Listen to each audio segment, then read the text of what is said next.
Well, thank you, Liz, for that introduction, and Dawn as well, and to Nikolai and the folks at the Clinton School for bringing me here tonight, and of course to you all for being here. So I'm here, as has been mentioned, to talk about a subject that not a lot of people like to talk about, and I'm glad to see all of you here tonight to have this difficult conversation. So I want to talk to you about drug and alcohol addiction.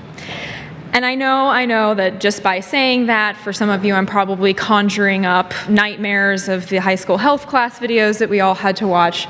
But don't worry, I'm not here to talk about reefer madness or anything like that. And before we get started, I just want to say that I don't have a PhD in addiction studies. I'm not a neuroscientist.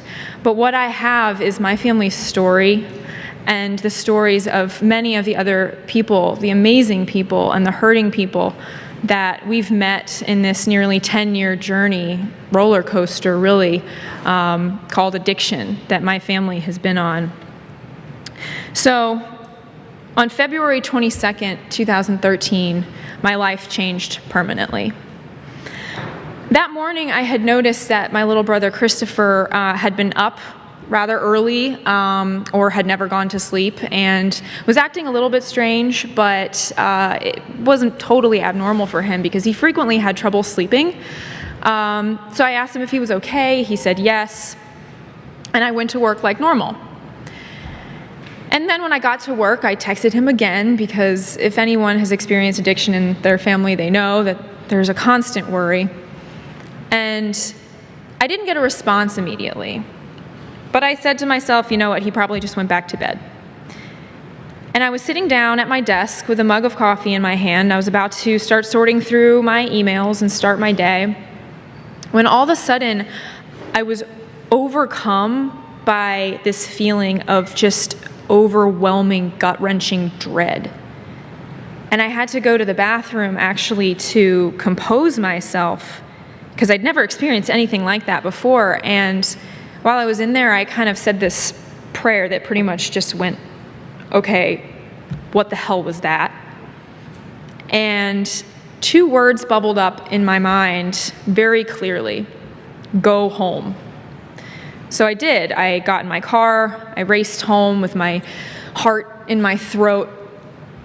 I opened the front door, ran down the hallway of the house that my brother and I both grew up in, and got to his bedroom and saw him lying there face down on his bed in a pool of vomit, not breathing. And, you know, I pulled him off the bed. I tried to wake him up. I called 911 and followed their instructions, but it was too late. And they were able to get his heart started at the hospital for a while, but he was brain dead, his organs were failing, and he never woke up. And so it was that on February 23rd, 2013, the very next day, my 21-year-old little brother was pronounced dead of a heroin overdose. Those words still sound strange coming out of my mouth. And that day, he became a statistic, one of almost 30,000 people to die that year from prescription painkiller and heroin overdoses. And this is just a picture of him. I always like to share pictures of him. He was a handsome guy. But he was so much more than his disease. He was so much more than a statistic. We joked that he was Jim Carrey's long-lost son or something because that was just his zany sense of humor. He was known for it, and he was the king of practical jokes. I wish I could tell you some of the stories. Most of them are inappropriate. But he was also incredibly kind, and he was known for going out of his way to help people. So when others would walk past a homeless person on the street or maybe throw them some spare change, he would sit with them and talk to them and make them feel human again. Even when he was suicidally depressed because of everything that addiction had stolen from him and turned him into, he would still do things like make me breakfast in bed or pull some crazy stunt in a grocery store parking lot to make a stranger laugh. And one time, I remember he had done something particularly mortifying to me to make someone laugh, and I asked him, "How is it that you have zero shame?" And he said to me something really profound, actually. He said that he would rather stick his neck out and look like an idiot and make someone's day than keep his cool and miss that opportunity. And I don't think a lot of people really will do that. But he just felt so deeply for people.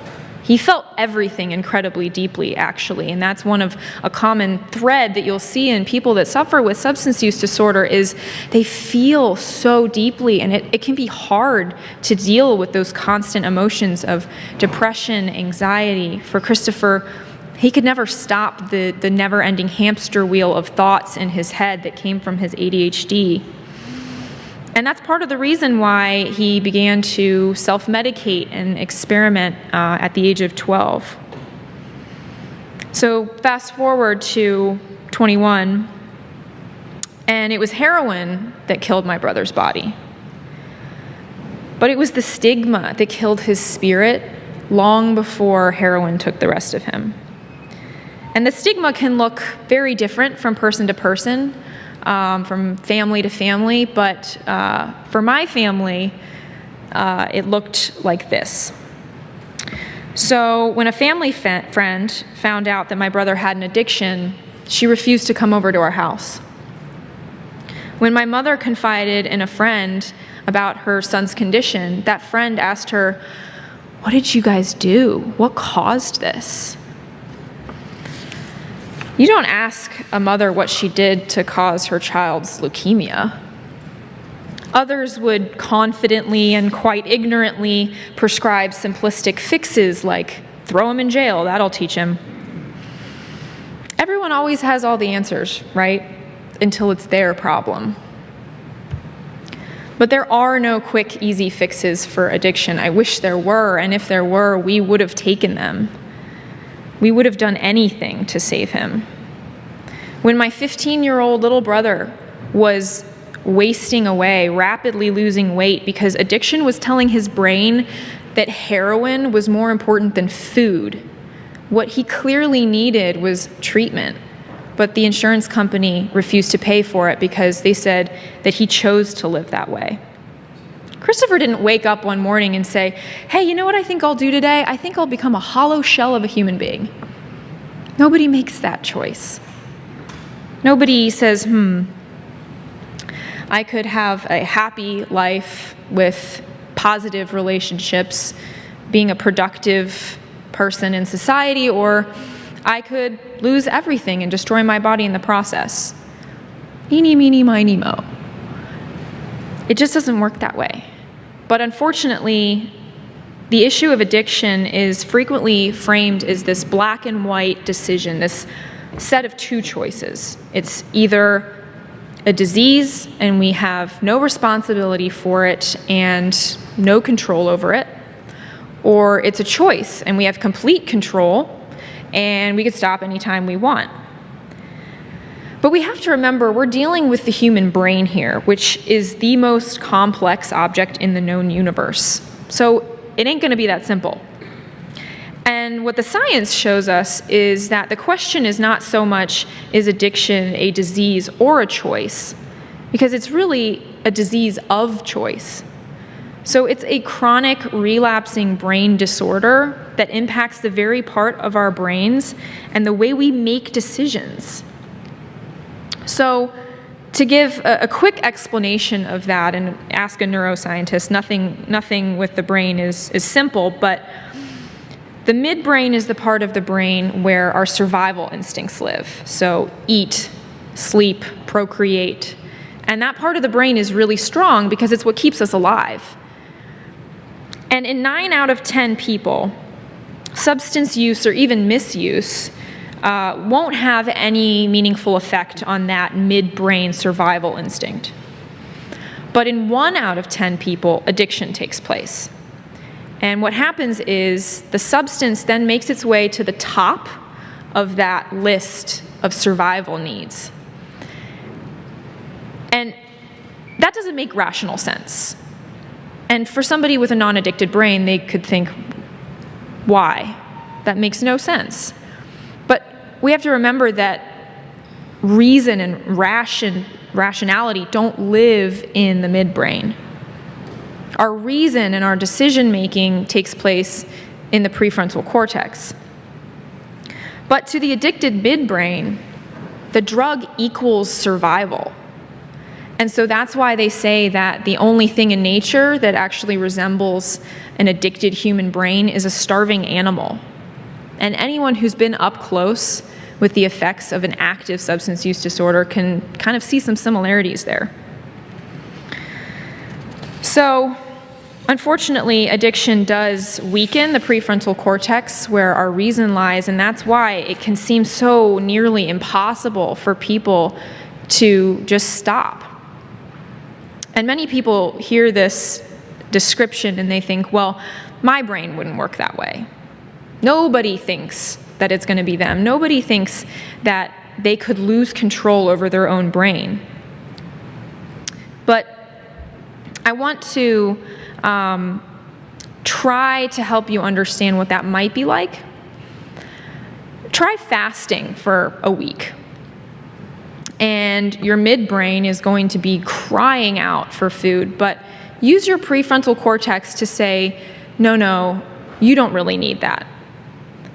And times that by 10, and then do it for another week, a month, a year, 2 years. I should say at this point, because my dad's a lawyer, legal disclaimer, I'm not actually suggesting that you fast for weeks and months on end, because that would end very badly for both of us.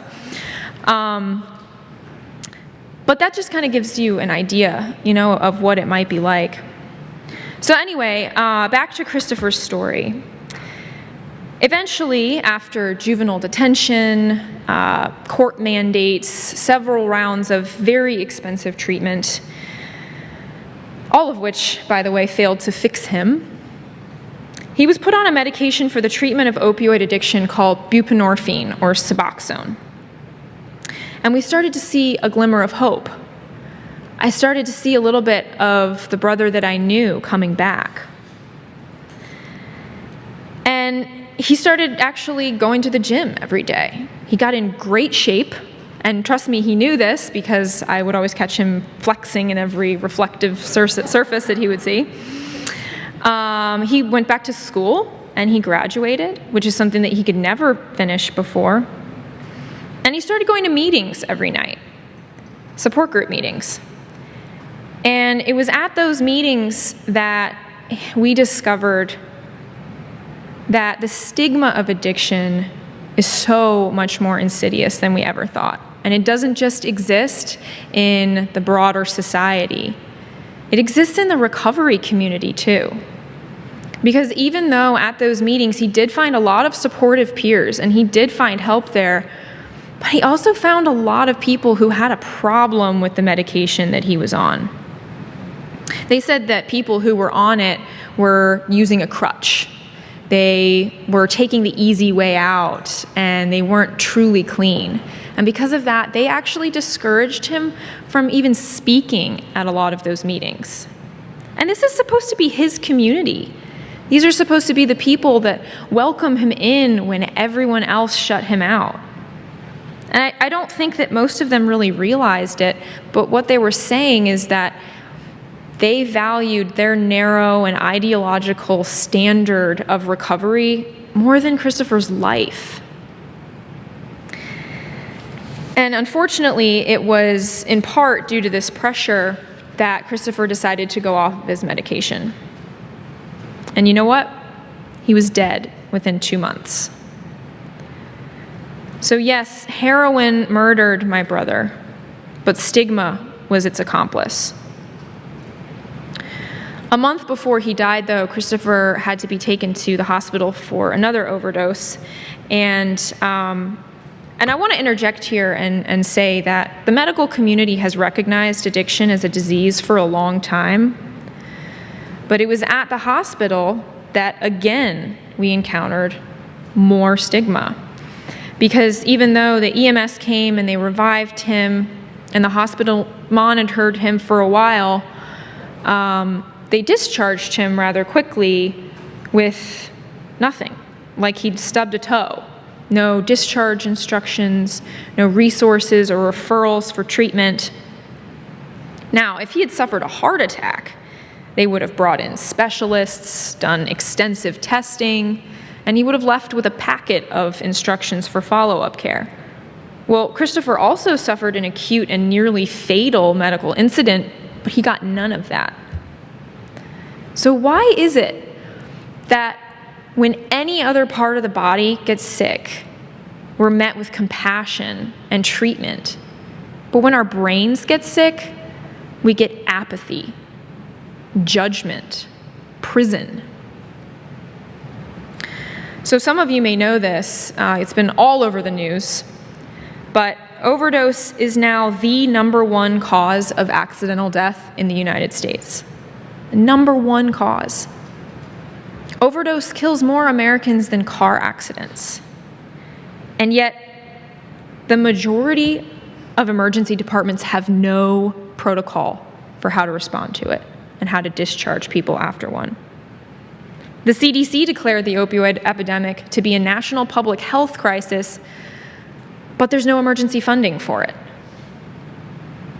Recently, in Huntington, West Virginia, they had 28 overdoses in a 5-hour span of time, completely overwhelmed their emergency response systems. Can you imagine any other epidemic being met with such a profound lack of preparedness and protocol? Ebola in the US killed a grand total of 2 Americans, and it got $5.5 million in emergency funding. Meanwhile, we lose the equivalent of 2 jumbo jets full of people every week to the opioid crisis, and it gets $0. I have just a few more numbers for you guys, so stick with me here. There are now 24 million Americans living with a substance use disorder. And that 1 in 10 people deserves help. Look around this room. 1 in 10 of you guys.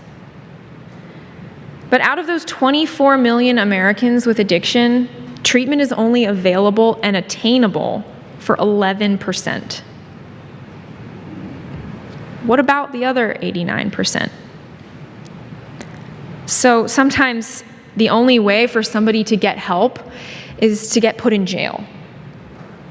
Imagine that level of desperation when the only way to keep yourself alive tomorrow is to get yourself put in jail today.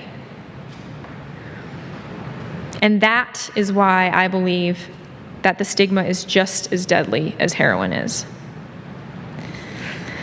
So these are just some of the stigmas that my family has faced, and there are many, many worse stories out there.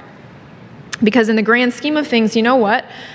We're lucky, because we could afford to put Christopher in treatment that cost $1,000 a day. And by the way, they recommend a bare minimum of 90 days for the treatment of opioid addiction. And because it's a chronic relapsing brain disease, people usually need more than 1 round of treatment in their lives. We were lucky because we could provide that treatment. And we were lucky because we have white privilege that makes people more likely to look at us and think that we didn't do something somehow to deserve this. And we live in an area with resources, not in a rural community with no treatment center within 100 miles. I was actually in a small rural town in Virginia a couple weeks ago, and they don't have any cell phone service there. So if something happens and you're not near a landline, you can't call for help. And if you can call for help, EMS can take 30 minutes or more to get there. And this is volunteer EMS, by the way, because there's no professional EMS or firefighters in the entire county. So somebody could die of an overdose 10 times in that amount of time. But I was in this town because I was teaching people there how to use a medication called naloxone, or Narcan. And that medication is basically an antidote to opioid overdose. It's extremely effective, extremely safe, It's saved thousands and thousands of lives and has been used in the medical community since the 70s. It's actually nicknamed the Lazarus drug because it can be so apparently miraculous in the way that it can bring people back. So it was actually used on Christopher in that example of the overdose that I mentioned earlier. And he went from laying on the ground, turning blue, to up and walking and talking 45 seconds later. So it's an amazing medication. And this town is in desperate, desperate need of it because of the slow response and lack of resources there. But I was talking to a woman, and she said no one that she knows is getting it. And I said, why? There's a problem here. They obviously need it. And she said, well, and it, by the way, it is available there at CVS without a prescription, so it's pretty accessible. And she said, well, this is a small town. Everybody knows everybody. And if I go and I ask for this at CVS, everyone will know why the next day. The stigma and the shame of addiction are just as lethal as the drugs themselves. And the language that we use is part of that. So I want to do a quick exercise to demonstrate that. So I want you to pause for a moment and quiet your other thoughts and think about the word abuser and what mental images that brings to mind. So keep that image in mind, and I want to give you an academic example of just how subtle but powerful addiction stigma can be. And this comes from a study conducted by John Kelly, who is the director of the Recovery Research Institute at Massachusetts General Hospital. And in this study, he surveyed more than 500 mental health care providers. Each clinician read one of two case files. And it was about a person with a substance use disorder who was in court-mandated treatment and had relapsed and had given a positive urine test. And each of these case files were totally identical, except in one, the person was described as a substance abuser, and in the other, they were described as having a substance use disorder. And what he found was the clinicians who read the file with the term substance abuser were remarkably more likely to say that punitive action should be taken against that person. So even amongst highly trained medical professionals, just a slight change in terminology can evoke a totally different response. And they've done that study with the general population, and it was much worse. That is how important our words are. That's not that surprising, though, because go back to that image of the abuser in your mind, and odds are it's not one that evokes a lot of sympathy. And what's really interesting is this damaging terminology isn't even used in other stigmatized conditions. So with bulimia, for instance, the person isn't called a food abuser. A cross-cultural study by the World Health Organization in 14 countries found that out of 18 of the most stigmatized conditions, drug addiction ranked number 1. So this is the uphill battle that a person with addiction is facing. Their brain has turned against them. Society has turned against them. Can you imagine what that's like? Some of the people in this room know. But talking about the stigma this way, like the stigma, kind of, I don't know, makes it sound a little bit like a comic book villain, like this shadowy, ambiguous figure floating around the city at night, spreading its poison. But the stigma isn't something that's out there or separate from us that we can just blame all of these problems on. The stigma is us. It's our apathy, our denial, our hate and fear of what we don't understand. So because we created it, that means that we have to erase it too. But I don't want you to think that I'm here to just be alarmist and share scary statistics and wag my finger at society. Because yes, we have a big problem, and the stigma is it's an insidious and widespread and hard to tackle issue. And no, changing it will not be quick or easy, but make no mistake, we are changing it. People, bit by bit, are rising up and breaking through the chains of silence and shame and secrecy. And something really beautiful is happening in the country right now. We have a recovery movement that is being born. When Christopher died, as a family, we decided to defy shame and to tell the truth about his cause of death on his obituary.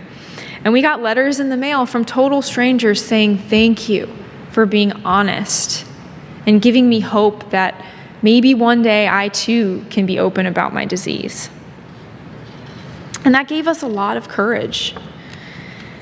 And so we were sitting around the table not long after Christopher died, and we all just felt like we had to do something.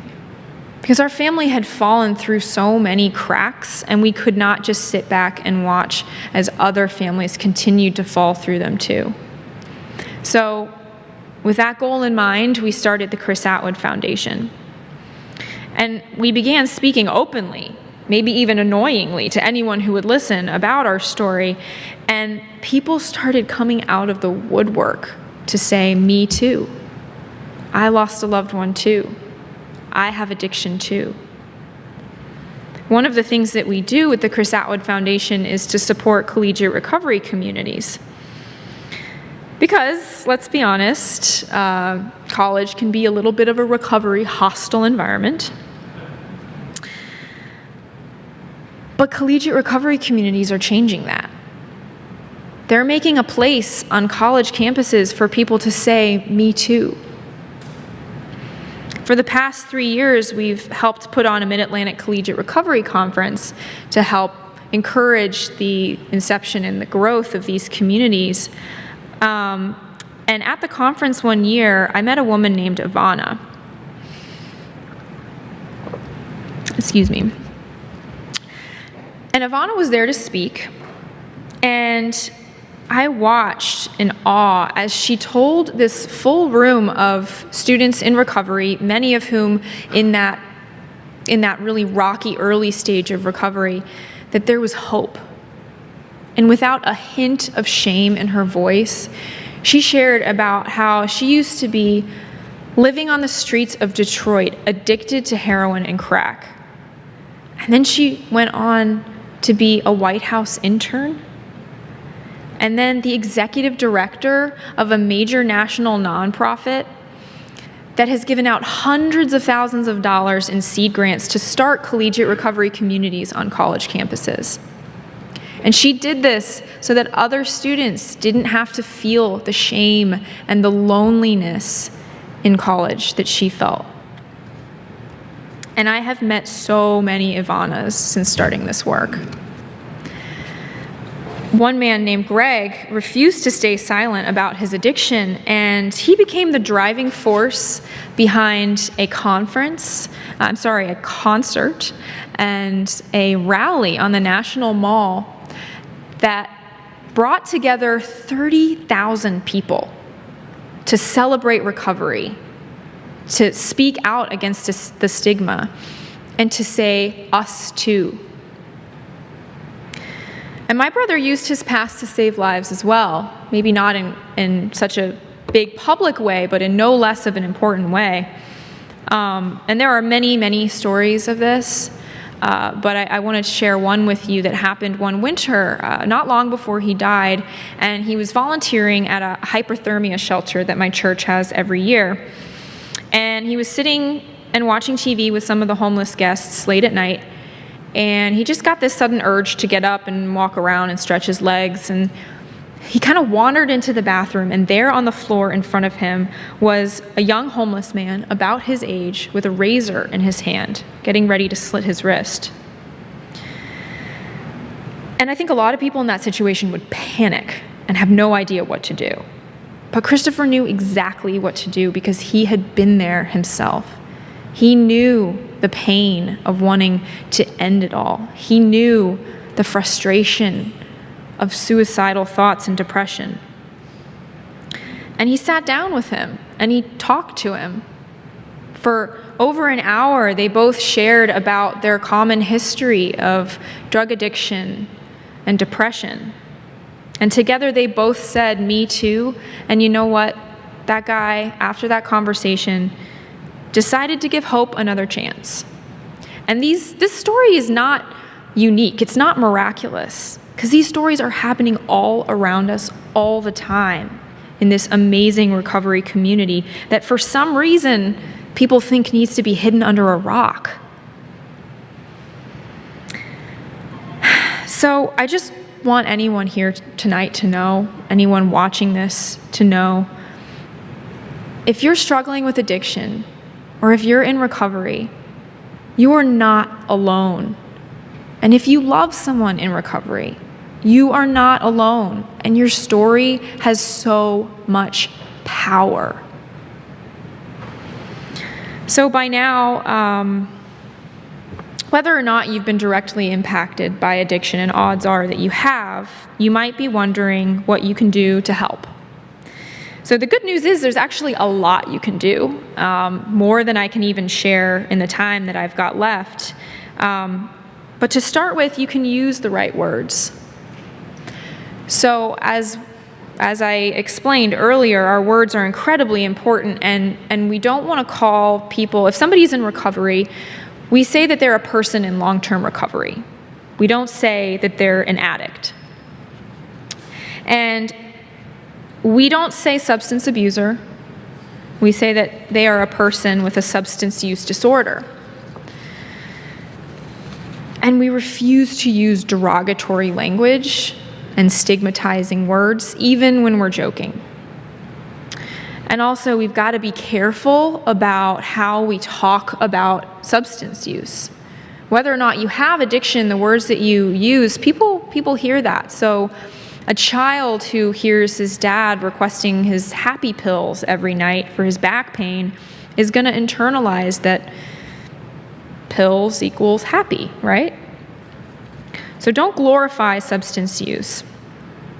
Also, please clean out your medicine cabinets, because prescription painkillers kill twice as many people as heroin, and the fastest growing demographic of people addicted to opioids are the 45 to 55 age group, and they're using these medications as prescribed. So that also means if you get prescribed an opioid, even if your doctor doesn't warn you, and frequently they don't, be really, really cautious. And you can actually safely clean out your medicine cabinet in a really convenient, easy way, because I know drug take-back days do happen, but usually only a couple times a year. You can actually go online and purchase a drug deactivation pouch that they will deliver right to your door. It costs just a few dollars. You don't even have to leave the house, and you can know that you're doing something to make sure that you don't somehow inadvertently contribute to this crisis. And a lot of people don't think that anyone's going to get into their medicine cabinet, right? Who's going into my medicine cabinet? But I want to share a story of a man that I know who's in recovery, and he says, never underestimate how creative an addictive brain can be.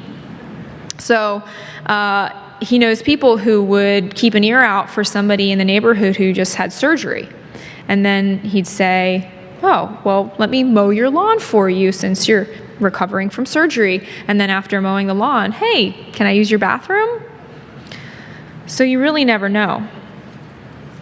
You can also advocate wherever you are for stigma-reducing policies, whether you are in the media, in the medical field, in schools. Wherever you work, I guarantee you the stigma is there, and you can be a part of stopping it. And also, just talk about it. That sounds small, but it's so huge. Because once you start talking about it, you will be surprised how many people you meet who will say, "Me too." So lastly, and this is what I want to leave you with tonight, practice empathy. Because The stigma of addiction feeds on shame and secrecy and the belief that we're alone. And that's horrible, but what is so hopeful is the fact that the antidote to shame is empathy. And that's something that, even though the stigma is scary and hard to understand, all of us hold the key to fighting it. Compassion and love for our fellow man. Empathy is what all of these recovery efforts, big or small, are built off of. And it's a gift that each one of us can give each other. You just have to be brave enough to speak up, because you never know when it might save a life. So that's all I have for you tonight, and I could talk about this forever, but I know that we wanted to leave some time for questions. So...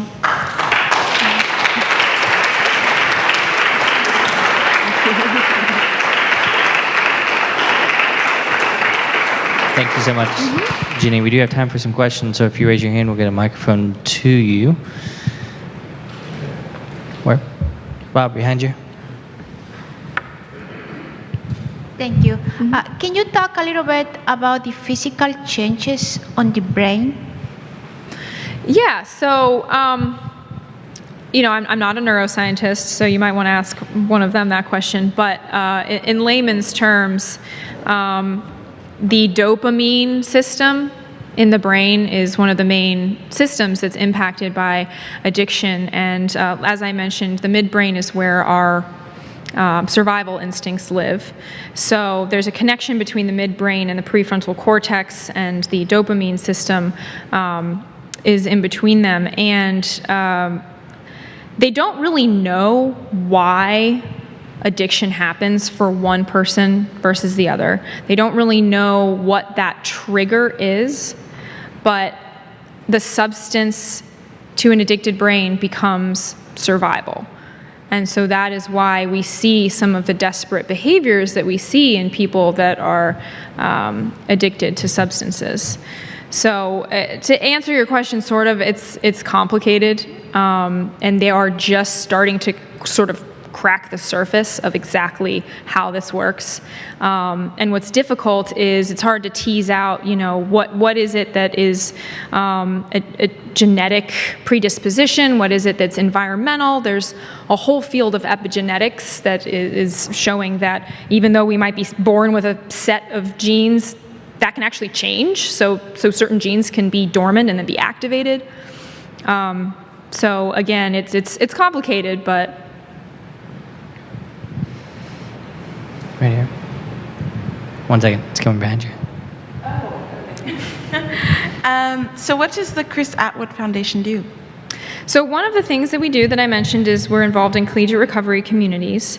And so what we do is, in essence, we try to fill the gaps that our family fell through. And one of those is access to naloxone. Naloxone or Narcan wasn't available in 2013 when I came home and found my brother. And so I go around all over Virginia and DC and Maryland and teach the community, anyone who will come, mostly parents and family members, how to use the medication to reverse an overdose. And we also provide financial aid for people to get it, because unfortunately, as the demand has gone up for it, so has the price. And we also fell through a gap when Christopher overdosed the first time and survived. He was in treatment for about a month. And then when he got out, he had a week in between treatment and when he was supposed to go live in a sober living community. You might hear them called halfway houses, recovery houses. And he had just a week at home with nothing to do. And that proved fatal for him because there was triggers and memories, boredom. And so we realized too late for us the importance of transitioning seamlessly in a step-down method from one level of care to the next. So going from a really highly structured residential center into a recovery home. And so to encourage that transition, we provide recovery housing scholarships for people who are leaving treatment and can't afford to get into safe, substance-free housing. So that's kind of what we do in a nutshell.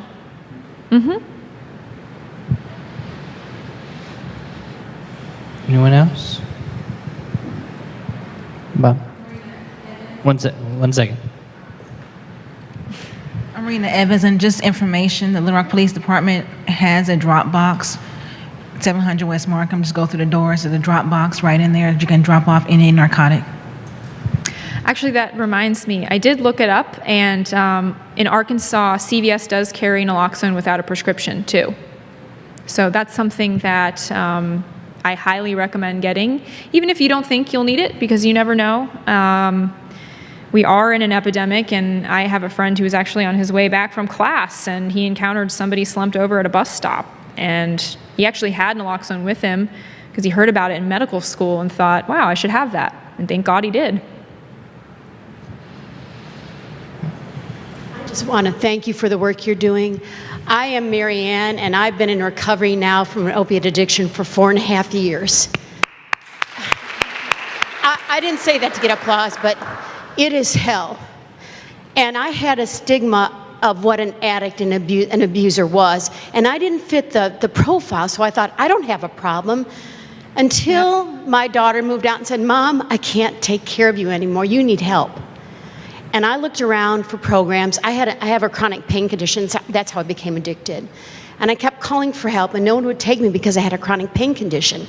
Finally, I admitted myself to Baptist Detox. I was there for 7 days, getting off opiates and other pharmaceuticals that were very powerful that I was also addicted to. 7 days later, they released me with no plan. No plan. It was hell. I don't know how people do this without their families. I don't know. And without the work that your program is doing. Thank you so much. Thank you. Thank you. And thank you so much for sharing. Yes, sir. I guess I'm a physician interested in addiction, and it sounded like that buprenorphine was something that seemed helpful at the time. And I know the government has recently increased the prescribing.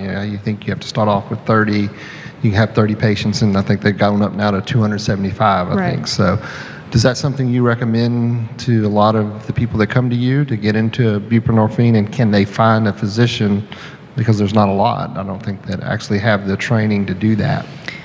So they did increase the cap. It used to be, I think, only 100 or so patients that one doctor could treat with buprenorphine, and they increased it, and so it is more available. And yeah, we do recommend it. The studies are showing that a person is much more likely to avoid relapse in 1 year if they're on buprenorphine versus abstinence only.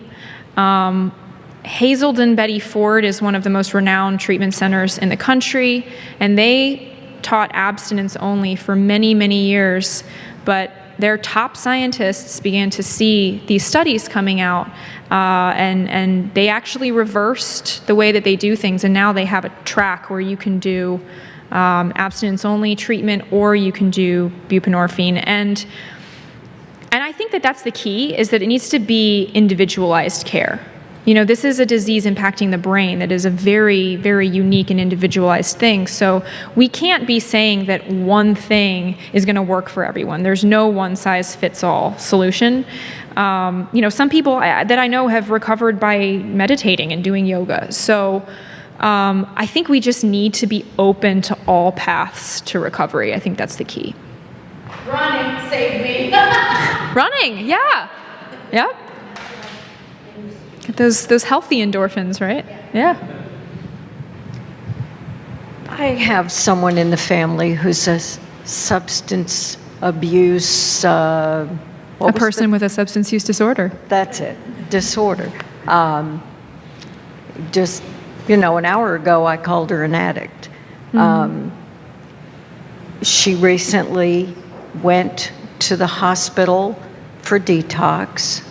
She wants to get off, but her brain is telling her something differently.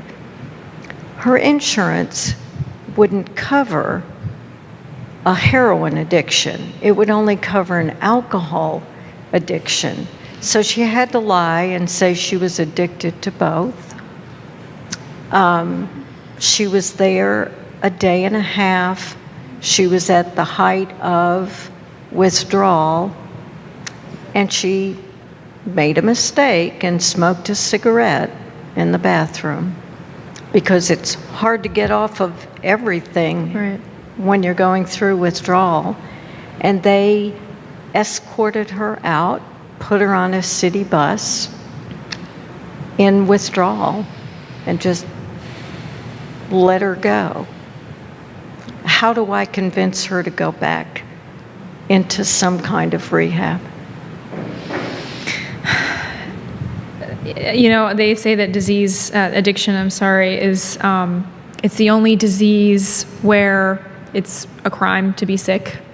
And it's a crime to show symptoms of your disease. And first of all, I'm incredibly sorry that happened to you. And unfortunately, I've heard that before. It's not an uncommon story. I don't know how you convince her if she doesn't want to. I do know that, people talk about if somebody doesn't want it, then it's hopeless. They have to want treatment, or there's nothing you can do. And that's a little bit of a myth, because as we were talking about earlier, the substance is overriding normal brain function. And so of course they're going to say that they don't want it, or, a failure like that is brutal for somebody's self-esteem and their hope.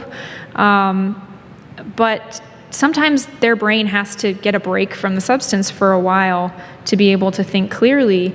And I would just say, just have a conversation with her, and ask her. I think a lot of times people try to say, this is what you need to do. You have a problem. You need to fix this. You need to do that. But a lot of times we don't ask, what do you need? How can I help you? And that goes back to the individualized care piece. And they may not, you might think, they don't know what's best for them, but just hearing that, your opinion matters, your feelings matter, can go a long way in sort of opening maybe some walls that they've put up. So I would just have a conversation with her about, what do you want to do? What's next? How can we figure this out together? And I don't know specific facilities in this area, but if there is a Suboxone clinic, then that can be something that can at least buy her some time to get a little bit stabilized so that she can then make the next decision. So, but I would really seek out an addiction counselor for that, because they're going to know what the resources are in the area, and they're going to be able to really delve into that. Ginny, thank you so much for coming to the Clinton School and sharing your story. Thank all of you for coming and some for sharing, and we hope to see you at the next one. Thanks so much. Thank you.